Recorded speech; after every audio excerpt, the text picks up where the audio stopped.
Okay, this is another in the series, and maybe the last in the series about children's stories. And it got me thinking about my children's stories. The first book that I loved, which came to me first, was Freddie the Talking Pig. And this was Walter Brooks was kind of considered the heir apparent to Theodore Geisel of Dr. Seuss or Frank Baum of The Wizard of Oz. And he wrote 37 Freddie the Pig books. And by the time I was in the second grade, I'd read all 37 twice. And my very favorite one was Freddie the Magician, which I read 4 times. And around that time, my mother took me to see an eye doctor. My dad was stationed in San Diego during the Korean War, and his doctor's office was in Golden Gate Park, which I thought was pretty cool. But what he told my mom is that my eyeball was growing faster than the socket. So my eye was going to be gradually being pushed out to have enough room, which would mean I'd have to wear glasses. And back in those days, no one wore glasses. They didn't watch that much television. And he said, well, the solution to this problem is no more reading. And I walked out of there in shock. I couldn't believe that he said that. And so then I walked around my house, figuring out what to do. These books, the Freddie the Pig book, were very resonant with me because they were just lovely, sweet stories about little problems that had a happy ending. And it really resonated with what everyone was watching on television, which was Ozzie and Harriet, which here they are in all their full glory. You can probably name them all. Some of you may remember the name of the next door neighbor. Do you remember that? You can ask me at the end for his name.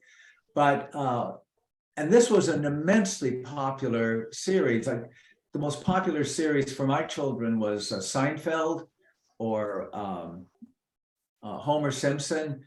Ozzie and Harriet had lasted more than twice as long as Seinfeld, more than twice as many episodes. I mean, we literally did sort of grow up with this family. And this is a good example of a fairy tale. You know, I never saw Harriet outside the kitchen, and she was always wearing an apron. And Ozzie had no visible, I never heard him go to a job. They just lived in this idyllic little life, which was what the 50s were all about. The problems that they had were, who is David going to take to the prom? That was a problem in the Nelson family. But I couldn't read. So I was walking around the house, and my home was a little culturally poor. The only books we had were engineering textbooks, civil engineering, and my mother was an English major, so we had Shakespeare and English sonnets, which didn't fit for me. But then I found this book, a little small book tucked away in the corner, and it was the story of Reynard the Fox, and that's the frontispiece from my mother's book. It's very old, written in 1928. She was about the time that I was about the age she was when she read this book. I don't even know why she kept it, but I read Reynard the Fox, and Reynard the Fox was a whole new experience. He was a talking fox, and I thought, oh, well, I read about a talking pig. No, I'll read about a talking fox. And it wasn't that simple. Well, Reynard has quite a history. He actually, here's the frontispiece from the very first Reynard book. It was written in Latin, and this was really a collection. It wasn't a chapter book, it was a collection of stories. And here is a picture of, goes back to the early 13th century. And this is a picture of Reynard slaying his arch rival, the wolf, who actually was also his uncle.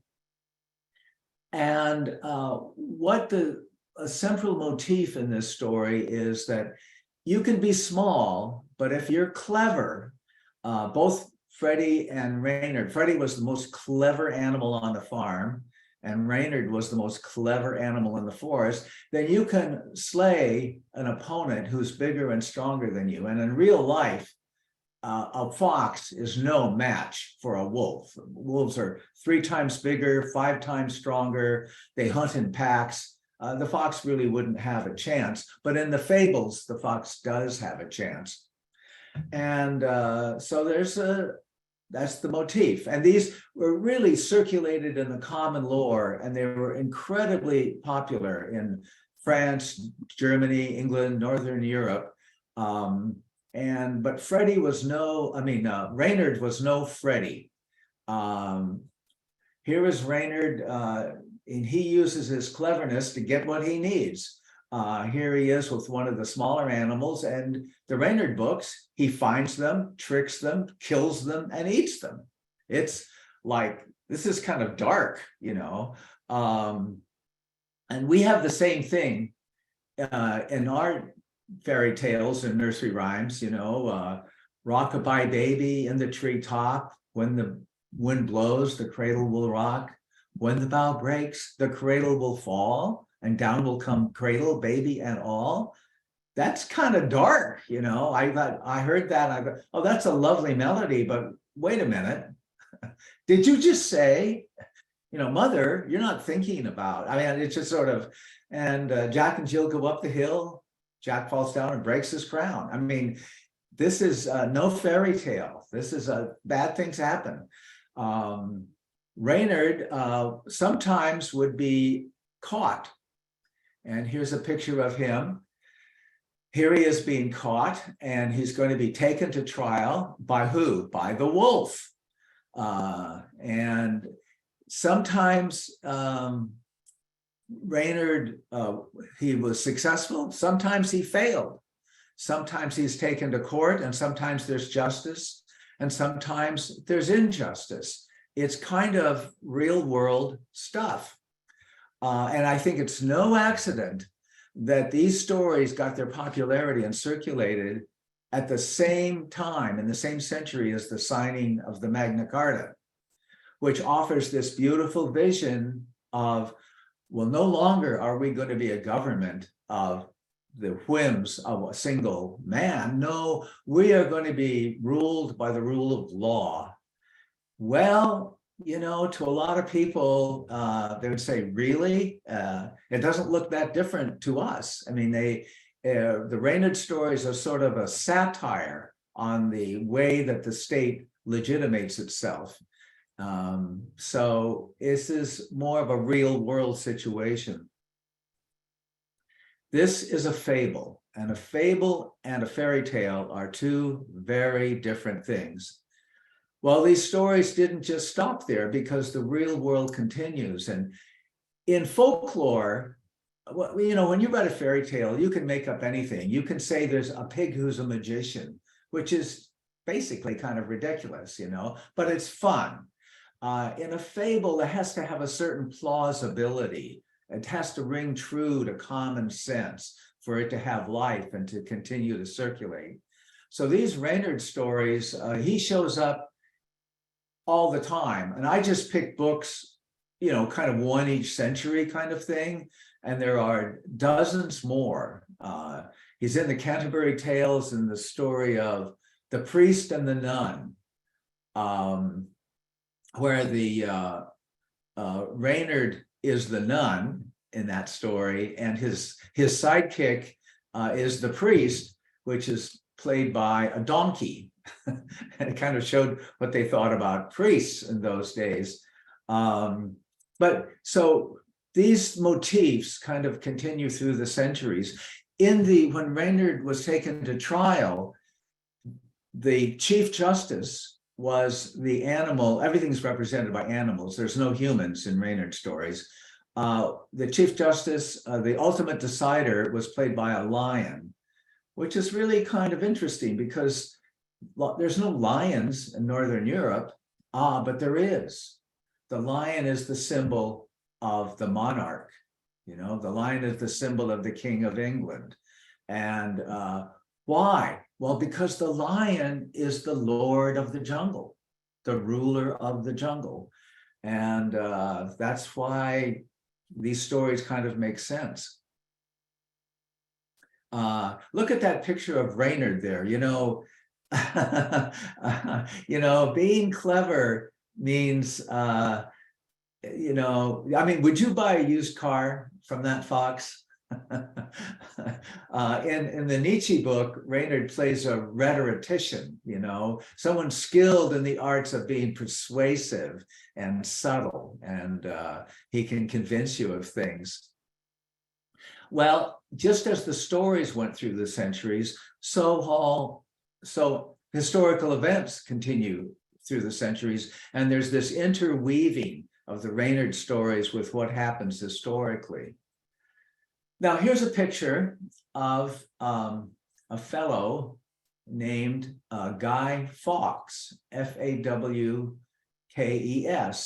and in the background is a picture of the House of Parliament. And in 1609, November 5th, 1609, Mr. Fawkes was found in the basement of the Parliament guarding 50 kegs of gunpowder, enough to completely blow up the building, including the king, who was supposed to be in Parliament that day. And this was the gunpowder plot, where the king had aligned himself with the Church of England, Protestant. The Catholics in the country, of which there were many, were not too fond of this idea. So it's basically a religious war. And there's kind of a similarity between his name and Reynard the Fox. He's a guy, just an adult male, and a fox. And here is Reynard the Fox. So this day, November 5th, 1609, becomes celebrated every year as Guy Fawkes Day, where they are celebrating this tension between the state and the officialdom and the pressure from the people who they don't trust the state, they don't like what the state is doing, and at any minute, any day, any year, they can withdraw legitimacy from the state. So last night in England was Guy Fawkes evening, November 5th, 2022. And this is a picture of Sussex, where the bonfire committee leads this parade, and there are parades all over England. I mean, it's one of the most popular holidays, and the bonfire is a symbol of blowing things up, of the gunpowder plot. We have in our own times a book which became a movie, V for Vendetta, and the V itself is a kind of parody of the V for victory sign of the Allies for victory over Germany. Well, this is a different use, a different sense of V. And here you see the Guy Fawkes mask, which came from a cartoon in that book. Well, nowadays that mask is all over the world. On the left is a picture of the Occupy Congress action. I think that was 2017. In the center, that's the Occupy movement is on the left. Here it is, one of many people at the January 6th coup attempt, political action from the right. And here it is in Hong Kong in the Umbrella Revolution. It's just become this generic symbol of something that continually happens. And so it's the interaction of fables and fairy tales that sort of are reflections of our history and also kind of govern our history. Here's just sort of a little summary of the differences. And it's really two ways of looking at the world. One is, fairy tales generally have elves and dwarves and dragons and magical creatures with magical powers. and it often shows the world the way we would like it to be. Whereas fables, it kind of reveals the world, reveals the hypocrisy of the world, and strips away, ironically strips away the mask, and we see the Wizard of Oz as he actually is. And so who do you oppose in life? Who threatens you? And how do you protect yourself in this jungle of a world? Freddie was a domestic pig. He lived on a farm. All his needs are cared for. Reynard lives in the forest or the jungle. He has to fend for himself. In fairy tales, yeah, there's some violence, but it's kind of overdone. It's kind of just for show or play. It's either gentle or clearly unreal. In fables, it's real violence. People get hurt, you know. Fairy tales, it's very clear who the good people and the bad people are. You know, that's clear in the story. In fables, there's winners and losers, but today's winners can be tomorrow's losers. You can switch side, or who is actually the winner and who's actually the loser can be ambiguous, unclear. The point of fairy tales is entertainment, to escape from the travails of life and to give a basis for possibility and hope. They're necessary. Fables are also necessary. You learn things from fables. Traditionally, they ended with a moral to the story, but it didn't explain the whole story. And sometimes today we really don't have a moral. And so I ask you, which do you prefer? Do you gravitate toward fairy tales, or do you gravitate toward fables? What kind of a person are you? One way to ask that question is to ask you, is this glass half empty or half full? Do you tend to be an optimist or a pessimist? Do you enjoy daydreaming and wishful thinking, or are you more committed to cynicalism, a cynical view of the world? Do you look at movies, films, books as entertainment, or do you read them as for learning, as a path to reality? We today are kind of polarized between blue and red. Well, one person's fable about the world, the other person looks at that and goes, well, that's a fairy tale. You know, all these conspiracy theories and all of these, alternative facts or fake news, those are just fairy tales.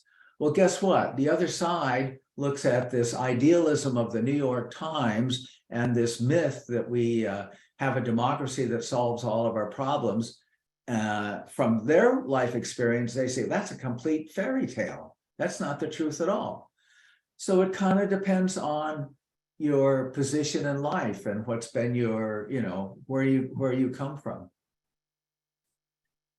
So just notice how you approach that question. And since we're here in church, the question may arise. You may have the question, well, how would Jesus see that glass?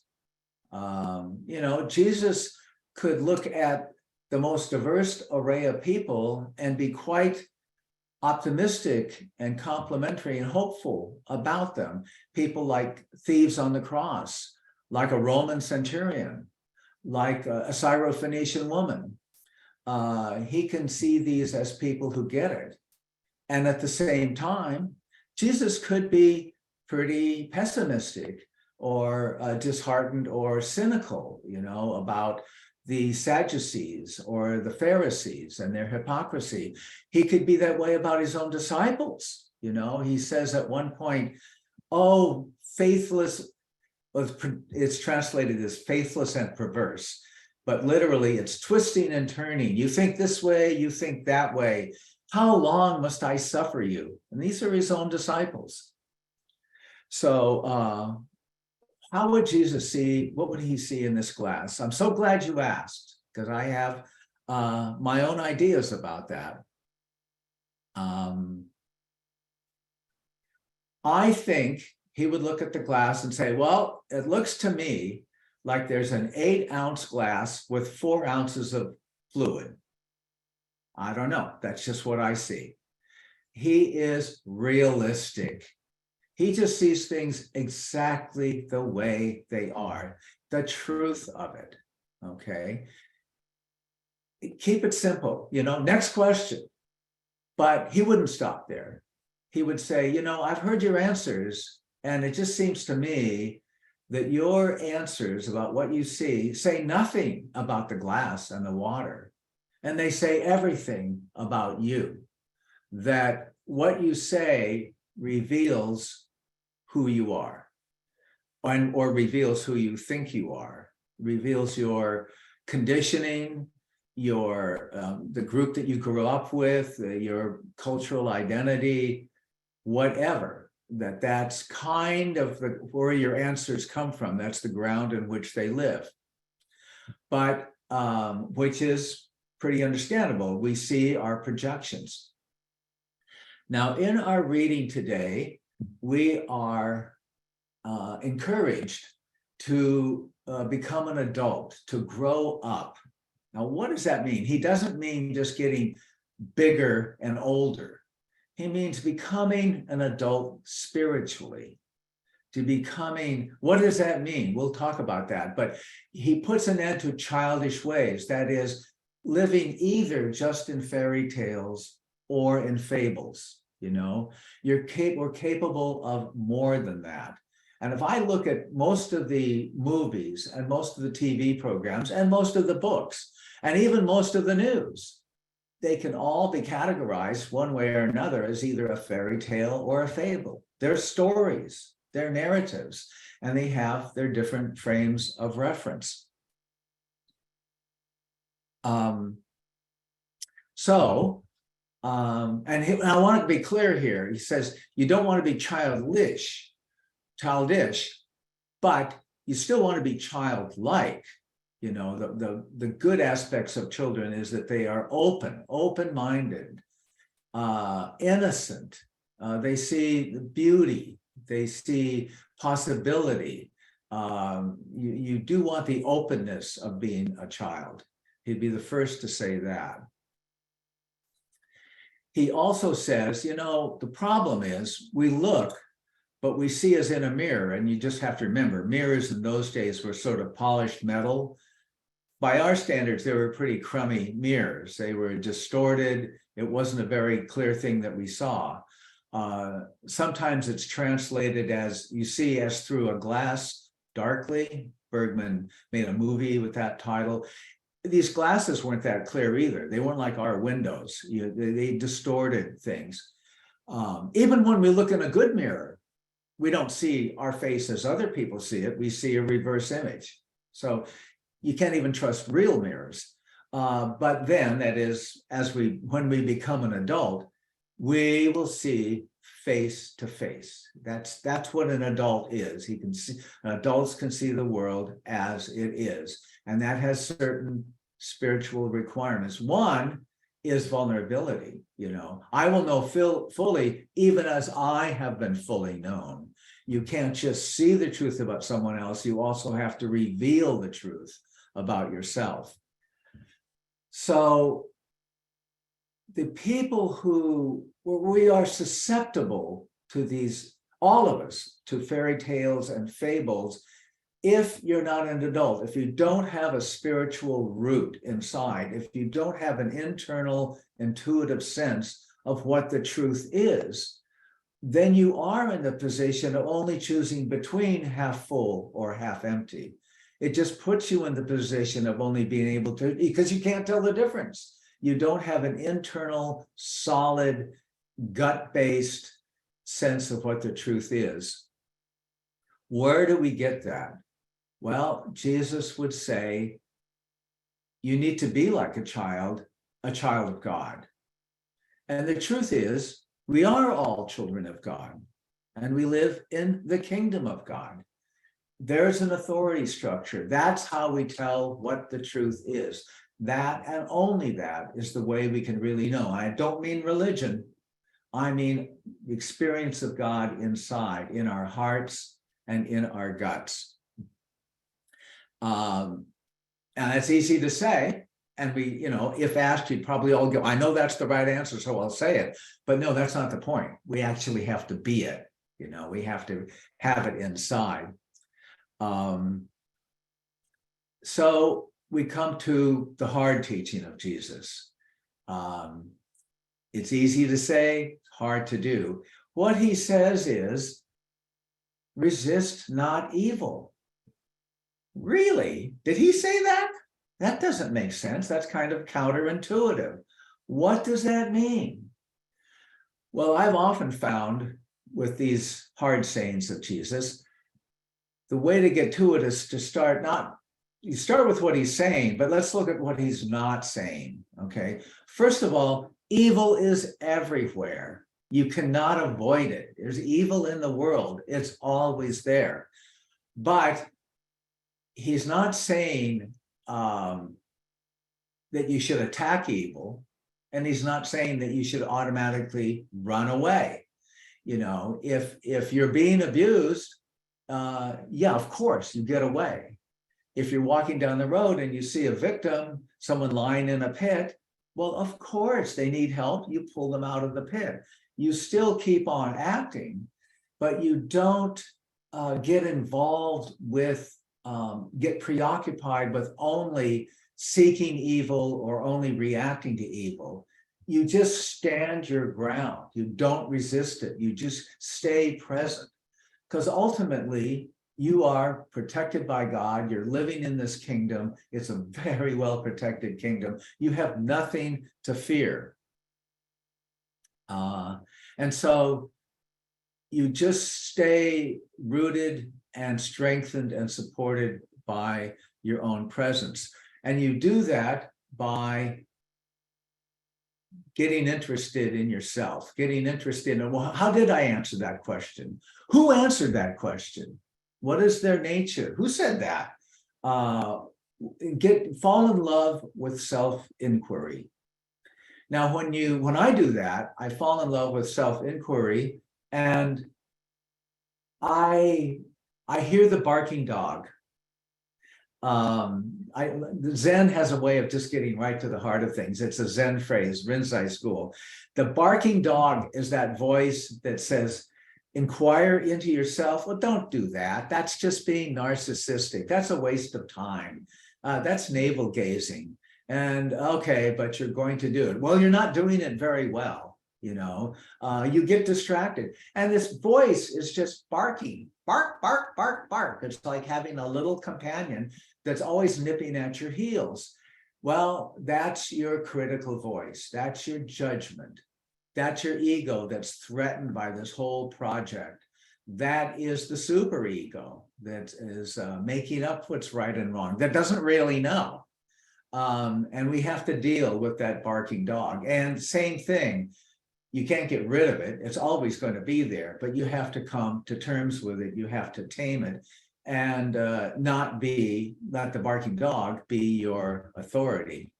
So I think Jesus would just say, live in love and awareness, which is to live in wisdom and compassion. Stay present, see things the way they are, investigate what's true and what's not true in yourself. The world, it's like the world is made of rings and we are made of hooks. And if we walk around in the world, it's just inevitable. We're going to get hooked by those rings. We're going to get preoccupied by them. We're going to identify with this hookedness that we find. And then we're stuck. So there's a way of opposing evil that it just becomes a tar baby. The more we fight it, the more we get stuck in it. I think Flaubert said, by dint of railing at idiots, which we spend a lot of time doing in this country, by dint of railing at idiots, we run the risk of becoming idiotic ourselves. We're just caught up in the same talking past each other. So just live in love, live in awareness. And, I find that you never really know, that the mystery just becomes more intriguing, more thick, more beautiful, and more mysterious. And you love that fact about the world. The world is beautiful the way it is, just because that is the way it is. It's our world. That's where we live. We can't live someplace else. So live in love and awareness. Stay open to whatever arises. Stay open. Amen.